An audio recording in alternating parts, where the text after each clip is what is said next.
This is a video response to Fate of Destiny, and this is a subject that I've wanted to talk about for quite some time and wanted to discuss. And gosh, what's this? 10 days after you post the subject, I'm finally getting around to responding. I think everything's lining up to discuss this because your videos kind of, I don't know, not that I've been tracking the views, but it seems like the attention has been gotten and the people have watched. What I have wanted to discuss with regards to taking people to the range, not necessarily bringing a woman, that sounded bad, not necessarily bringing a significant other, a friend, whether that significant other happens to be female or male, when they are in a different place than you, firearms wise, it can be quite an experience for the new person. What I want to talk about is what I have noticed at the range. Let me give you a little background of me personally. I go to the range by myself every third Sunday of the month, like clockwork. I don't tell my coworkers that I'm going. I don't make a big issue of it. It's not like, oh, hey, I'm going to the range, y'all want to hook up? I don't even ask anymore. Because what had happened after a while, you ask and everybody's like, oh yeah, we'll go, we'll go. And then when the day comes, they either peter out or they're just not as into it as some of us are. And me personally, I'm very much into it. In the past, I've gotten on the line with my rifle and I have shot for almost 4 hours straight. I would be shooting and all of a sudden I notice I'm very, very thirsty. But I was just sitting there in a fixed position, cracking off a small caliber at 100 yards, and just me and the rifle and my target, and that's just me. And not everybody's into it to that part of it. Some people like to shoot and scoot. Some people like the bigger guns. Some people are recoil junkies. For me personally, rifle wise, it's the marksmanship. Now, you wouldn't know it based on my pistol performance, but going from where I am with a rifle to try to get that pistol up there has been quite an experience. But that is just me. That's my range time. The things that I am adjusting with my own shooting that I can't necessarily put words to. I wouldn't dream of taking somebody with me on my shooting day. I tried doing that one time, and it just didn't work out, and here's why. When you bring a guest who's not familiar with firearms, you need to dedicate your full attention to what that person is doing.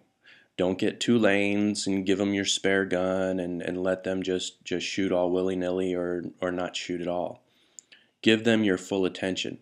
It's not your day to shoot, it's their day.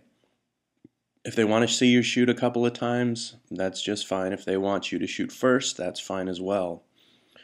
But please don't be the person that I see at the range where their child or their wife or their boyfriend or their husband or their girlfriend is back there behind the line watching you shoot with a bored-ass look on their face. It's not cool.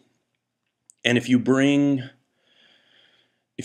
your child and your child has a friend and their friend's parents are cool with them going and everything else, don't pay more attention to your child than the friend.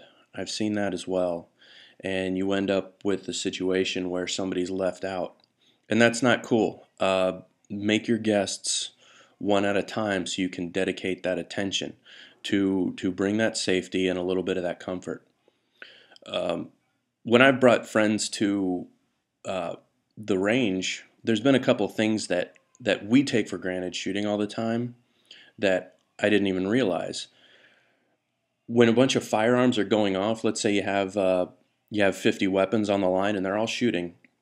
50 guns going off sporadically with almost a constant rate of fire, that pressure of the guns going off. It's something that you actually become used to after a while.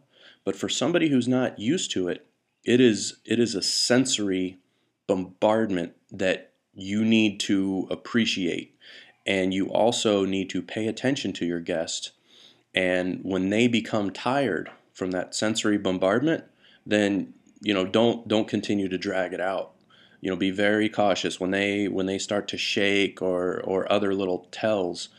Um, be willing to go ahead and pause it and just be there for them. That's just some things that I've noticed. And naturally, I mean, you never know what the person left out watching the other guy shoot is thinking. But I don't know. I mean, if I'm already shooting 300-400 rounds a month, I don't necessarily need to shoot more when a guest is there, you know. So my thoughts are: one, make it a special thing outside of your normal shooting regimen. Make sure your time is your time. And if as a shooter you're not mature enough to do that, then don't bring a guest.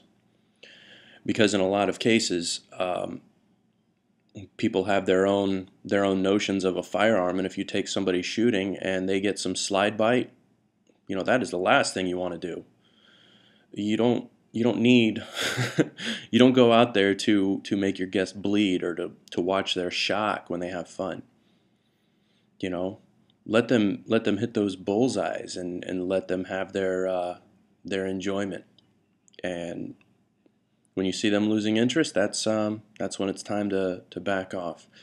So I hope my little mantra there is helpful. Your mileage, of course, may vary, but thank you very much to Destiny for bringing this up, and I look forward to this conversation continuing.